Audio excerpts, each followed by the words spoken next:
If you are new to this channel, kindly subscribe and don't forget to press the bell icon. Kindly share, like and comment. Welcome friends, this is Shishir, Motivational Speaker, Life and Leadership Coach. Welcome to this exclusive channel on management and leadership, self-leading and leading others. If you are new to this channel, kindly subscribe and don't forget to press the bell icon. Kindly share, like and comment. Now, if you are a leader in your organization, be it at any level, just watch this video till the end and you will have a very powerful lesson to be learned when it comes to leadership during crisis times. Friends, 2020, the whole world, including the business world, is going through crisis time, and leadership during crisis time has to be is different from leadership during normal times. It has to be few levels up when it comes to leading in crisis time, and there is no better person to learn leadership in crisis than the most loved, liked and respected President of America, Abraham Lincoln. In American history, there has never been a person who has faced so greater and worse crisis, and no president who has ever achieved so much in his presidential years as Abraham Lincoln did. Now, it was year 1860, the race for American presidency was going on, and of the four candidates who were seeking Republican nomination for the post of president, Abraham Lincoln was one of them. He was the weakest. Obviously, he was the underdog, so nobody gave him any chance. But Abraham Lincoln stunned the entire country. He not only defeated those three rivals, but went on to become the 16th president of America. If this was not a surprise, a bigger surprise was what he did after he got elected and became the president. Now, friends, he created and assembled a very unique and unusual cabinet wherein he appointed those three rivals whom he had defeated to various key positions in his administration to help him run the country. Now, all the three, William Seward, Edward Bates and Salmon Chase, they had more political experience than Abraham Lincoln. They were far more successful than Abraham Lincoln. They had more education than Lincoln. So everybody thought it was crazy for Abraham Lincoln to do that. Now, the question is why Abraham Lincoln chose a team of rivals rather than doing the default that normally leaders do, selecting and appointing people and creating a web of yes people around them. Now, when somebody asked Abraham Lincoln why he did that, he said, I wanted the best and brilliant mind to help me run the country. And when I looked at them, they were the best and the brilliant. And I have no right. Now, very powerful sentence. Listen to it very carefully, friends. He said, I have no right to deprive my country of their services. A great example of visionary and servant leadership. Abraham Lincoln knew very well right from day one that he needed the most brilliant and able minds to help him run the country, to get it out of the crisis that it was in. And he was aware of the fact that a collaborative wisdom of all is far greater than individual wisdom of his own. As far as Lincoln is concerned, his country was his supreme. Now, for Lincoln, his country was supreme, and when it comes to the larger vision, the greater picture, and the goals as far as country was concerned, his emotions and personal feelings always come second. They were never a priority. Now, friends, only a leader who is strong in character, who is secured in his skin, who is supremely confident can do so. He did not take the easy path of surrounding himself with yes people, the so-called like-minded people, but he chose the tough path. He chose the hard way. He said no to yes leadership. A great lesson. Say no to yes leadership. Say no to yes man leadership. Now, let me give you a very powerful statement. You can write it down. Good leaders surround themselves with good people, but great leaders surround themselves with better, brighter and smarter people than they are. Now, it's a common challenge and an issue which normally corporate world suffers from, wherein leaders knowingly, unknowingly, intentionally, accidentally, consciously, subconsciously end up surrounding themselves with people who say what they want to hear, who show them what they want to see. Words like I agree, you are right, I go with you. These are very beautiful words that every leaders want to hear. But believe me, friends, this is a red flag. It's a dangerous trap. Be aware, be cautious, be careful. It has the power to harm not only your leadership, but your company in the long run.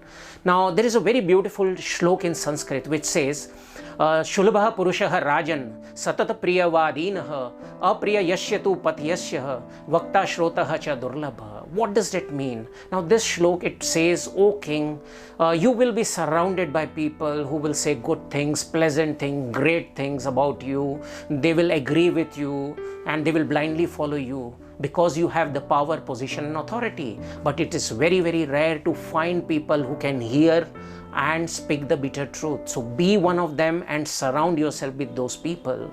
Now, this shlok in Sanskrit, this beautiful shlok, appeared twice in Ramayana. Once it was used by Maricha when he warns Ravan against abduction of Sita. Secondly, it was used in Yuddha Kanda by Vibhishan when he warns Ravan and asks return Sita back to avoid the war. This was also used in Mahabharata when Vidur says this to the blind king Dhritarashtra. Now, friends, do I need to say what happened to Ravan and Dhritarashtra and Kauravas? No. Now, a great key trait of any leadership, friend, is decision making. Gallup also studied leadership, and it said out of 20 great traits of great leadership, a key is decision making, no place for inaction. A leader needs to keep taking decisions. Every decision that a leader takes, it impacts the lives of many people, and especially the life of any organization. So it is a prime duty of any leader to do whatever it takes to help them to take the right decision. But friends, when you surround yourself with people who would never disagree with you, who would never give you strong opinion, who will never challenge your thinking, who can never give you constructive feedback, critical feedback, who always go by what you say, who blindly follows you, believe me, friends, you will never be able to get the harsh realities, the unfiltered truth, unadulterated feedback, critical information. Now, these which are keys when it comes to taking good and right decision. The adjective here is good and right. When your people blindly follows your decision, your ideas, your opinion, your proposals, you as a leader, friends, start suffering from an illness. You become a victim of a very dangerous bias, which is called confirmation bias, the mother of all biases. You know what happens in this? You start feeling that whatever you feel is right, whatever you think is right, whatever you hear, you pick what you feel is right, what you do is right. So I just ask you, is it right? No, absolutely not. Now the question is, how should a leader know whether knowingly, unknowingly they are surrounded by yes man? Simple. See, friends, in 21st century, question are the answers. So as a leader, ask yourself this question: when was the last time in a week or a fortnight somebody somewhere who was not senior and superior to you gave you some critical information, disagreed with you, gave you different viewpoint? If your answer is no, friends, then you know you are. Now ask yourself whether you like to surround yourself with the so-called like-minded people. You say yourself, I like like-minded people. Ask yourself whether you are comfortable, you hire people whom you are comfortable with. If the answer to these above question is yes, then my friends, you know you are unfortunately surrounded by yes men. There is a very old and overused quote in business world which says people are your most important valued asset. Now the question is, are leaders really utilizing those assets, or it's going underutilized? Now what a waste. See, 21st century, friends, is a brain-based economy, and in brain-based economy, if you don't hear your people out, don't listen to their voices, if you don't give them a chance to open their mind, you are wasting this brain power. Silence is golden, my friends, sometimes, not always. Now the question is what to do. Friends, there are many ways, but let me just give you very simple ways how you can do that. Now, if asking you to surround yourself with no man is asking too much, then at least have one or two people around you who can give you strong opinion, who can sometimes disagree with you, who can really give you a different viewpoint. Go out, talk to people who are your critic. Go out, reach out to people who have diverse view. Develop an appetite for contrarian view. See, friends, you have to come out of the comfort zone. You have to come out of the self-created cocoon. It is a bubble. You have to break that. Is it easy? No, absolutely not. Did I say it's easy? No. See, friends, nothing is easy, and especially leadership. If you are looking for the easy path, leadership is not the way. So remember this, surrounding yourself with yes men, surrounding yourself with the so-called like-minded people, in the long run is going to harm, in the long term is going to harm your leadership and your organization. So be careful, be cautious. Let me leave you with a very, very powerful quote. 100 yes men cannot equal one honest and contrarian advice or opinion.